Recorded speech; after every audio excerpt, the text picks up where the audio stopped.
playing Batman again in the Flash. What's that feeling like? It was a lot of fun. I had a great time. Yeah. I'm probably under some gag order I'm not even aware of. That's I probably just violated and am now going to be sued. But I think it was fun. I will say it was really fun. I love Ezra, and I had a chance to see Jason, who's over there making Aquaman, and him and his kids, and it was lovely. It was really a really nice way to revisit that as the prior experience had been difficult. This was a good experience. This was lovely. Yeah, really fun. Continuing our DCEU, DC Films, SnyderVerse content on this channel. We've been doing a lot of SnyderVerse DCEU content recently, so we're going to keep the train going. I'm almost feeling like a drama channel now when it comes to DC content. So, yo, what is freaking good, YouTube? Warstu here. If you are new around here, please make sure to subscribe to never miss any of the Marvel, DC, pop culture-based content that we do here on the daily. It really does help the channel if you could subscribe, turn notifications on, comment down below for the algorithm, and share the video everywhere. Also, if you want to see what the face behind the voice looks like, just check us out on Instagram at Warstu. And also, I'm trying to grow a community on Twitter sphere. I am called WarstuG on Twitter. I've got like 35 followers. I do try to respond to everyone over there. So why I said it's turning into a drama when it comes to DCEU, DC-based content is every day someone's fired. Warstu's fired. I mean, Toby Emmerich's fired. But realistically, if you actually look at where the information is coming from, the Reddit post came from Reddit. Now let's go over controversial subject. Toby Emmerich has been fired, but even if he has, that doesn't mean the SnyderVerse gets restored instantly. Now, I support the SnyderVerse. I support all DC, I support all Marvel. I pretty much support all pop culture-based content that we cover here on the channel. But you need to get it out of your head that even if Toby Emmerich has been fired, that does not mean the SnyderVerse has been restored instantly. Not really how it works. Walter Hamada is technically the head of DC Films at the moment, so if he was to go, that would be a big deal. So this is coming from Reddit, so it's about as credible as most of these little websites are. Warner Bros. Discovery Motion Pictures will compromise the company's film production labels, including Warner Bros. Picture, New Line Cinema, Warner Animated Group, DC Studios, amongst others. The division will be led by Emma Watts, replacing WB chairman Toby Emmerich. She will report directly to David Zaslav. Note, films will now be released under a different label, depending on the film instead. For example, New Line Films being released through Warner Bros., similar to Disney, and Sony releasing films under different labels, i.e. Sony has Columbia Pictures, etc. So if you go on YouTube, you'll see a massive surge of people going, Toby Emmerich is done, he's dusted. Not really, because the merger's not gone through yet. So hypothetically speaking, Toby Emmerich could be out of the current position, but that wouldn't make his current contract null and void. It wouldn't mean he would be fired. Now, I hate talking about like lawsuits and contracts on YouTube because it's not really the time and the place to talk about it. I mean, there's loads of YouTubers who talk about lawsuits like they're lawyers. You're not a lawyer, don't talk about it. But from a legal standpoint, the merger's not gone through yet. It really hasn't gone through. So the most recent information indicates there's a scoop from a source that I've never heard about, but someone who is verified is saying it. Discovery and AT&T's year-long dance will finally be closed on April the 11th. What happens next is anyone's guess, as tight-lipped Zaslav has kept his cards close to his vest. Now, this is coming from a really random website, and I don't even know if to believe this, but the Deadline report did indicate towards the end of March, middle of April, that Deadline has kind of been a bit like a kind of Warner Bros. Press release website where you can't even trust the information they're saying. So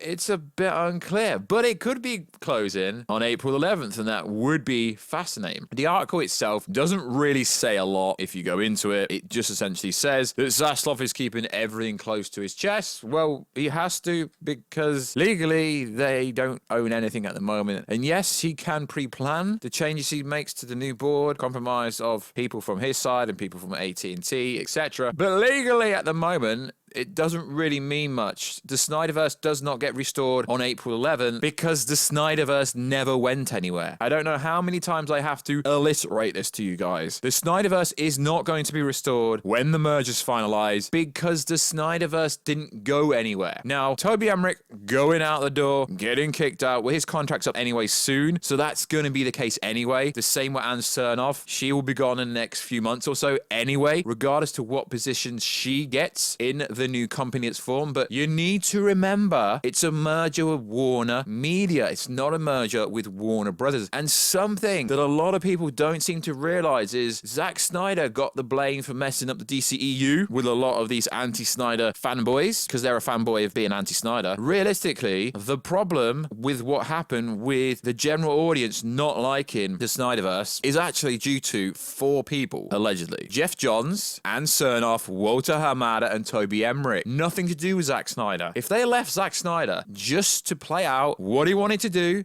if they gave absent leave, delayed the Justice League movie in 2017 like any respectable company would have done, you would have none of this craziness going on behind the scenes now. And yes, some people are saying The Batman was a theatrical flop. $600 million and climbing. That's not a flop. It was a very low budget movie with practical effects, literally no CGI, and there's a lot of, I hate to say this, people in the SnyderVerse community bashing on it, how it's a theatrical miss. Not really, and I hate to use this "we're in a different world" excuse. It's not an excuse. $600 million is good. That is more than most Marvel movies have made in this new world we're in, except for Spider-Man No Way Home, but let's be honest, that's a Sony Pictures movie, which takes most of the money, and Marvel takes a tiny bit of it. So The Batman has been one of the most successful movies. It even beat Godzilla vs. Kong, which did really well, but that had a dual release. So I don't really get this kind of standpoint where a lot of people online have a standpoint that literally makes no sense to anyone. So yes, the SnyderVerse can be restored and will be restored. There is so many little teasers here and there that we've spoke about the last week or so. Even Grace is saying, oh, Ben Affleck, oh, he's not actually gone. And then we're hearing things like, oh, there's going to be a reverse BVS scene where Ezra Miller comes back and says, oh, Lois is key. There is so much going on behind the scenes. It's very interesting to sit back and know everything, but not actually speak on anything unless someone else says something. Because as I've said multiple times, I'm not a leaker, I'm not a scooper. Now, if someone else comes out and says something, I will then talk about what they've said and give my opinion. But you need to understand that everyone jumping on Toby Emmerich has been fired. I mean, if you Google it, Toby Emmerich is fired, you get some crazy videos coming up, and it's like, realistically, no one's been fired. No one's been fired yet. Walter hasn't been fired, and Cernoff hasn't been fired. Literally, no one has been fired. But WB are making changes. Discovery shareholders have given final approval for the takeover. Everything is happening. And yes, I get it, Toby Emmerich and Ann Cernoff are not listed as directors for this new company because they're not, but that does not mean they are gone yet. So everything can and will be restored. The David Ayer cut, the Ayer cut, even more images are coming out. There's another image that literally came after the video we did, I think 2 days ago, of the Joker again. And people keep saying, no, the Ayer cut's not coming. There is so much evidence for the Ayer cut coming. Now, it is going to be cool to see what happens when this new company is formed officially in April, if this April 11th date is actually official. Now, I'm always a little bit skeptical about Deadline and the way Deadline kind of panders towards like these other like studios and stuff, because I don't really take what they say as factual, because sometimes they get information wrong. You just have to remember Deadline, Heroic Hollywood, they all said the Snyder Cut, it doesn't exist, it's never coming, it's never coming. And even trades can get stuff wrong. So I would say just be careful where you get your information from, because even trades can pander towards a certain agenda. Do you remember that article when they basically tried to put it out there that Toby Emmerich was key to The Batman doing great? No, it had nothing to do with that. And you got to factor in the fact that Discovery will be looking at the fact that Netflix now has the Justice League Snyder Cut. It's pretty much in the top 10 in every country it's in. I made a mistake on a video today when I said it was out globally. I just presumed because it was out in the UK that'd be everywhere, because generally UK gets everything last on Netflix. So my bad.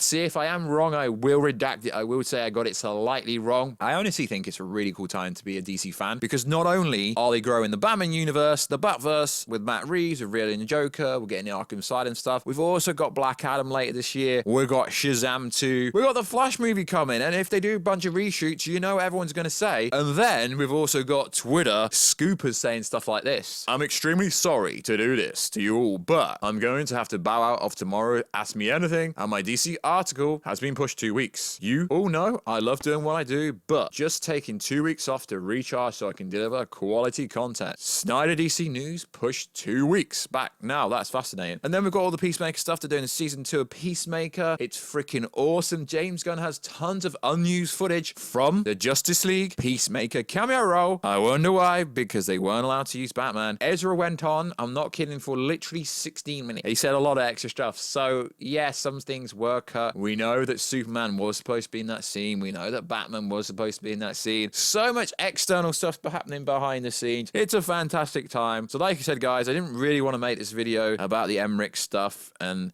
about that kind of stuff, but I feel obliged because we've been covering this stuff for freaking years that I thought I'd go over it. So you know Toby Emmerich isn't technically out and Cernoff isn't out either yet. Just wait and see what happens, and potentially there is a closing date when this merger final, although it's not really a merger, it's a new company. It's a technical term calling it a merger because it's not a merger, it's a new company. But like always, guys, check us out on Instagram at Warstu if you want to see the beautiful face behind the beautiful voice. Subscribe to the channel to never miss any of the content. It really helps me out. Hit that subscribe button, hit the notification button, and check us out on Twitter, WarstuG. I've got like 35 followers over there. I will catch you in another video very soon and catch you later.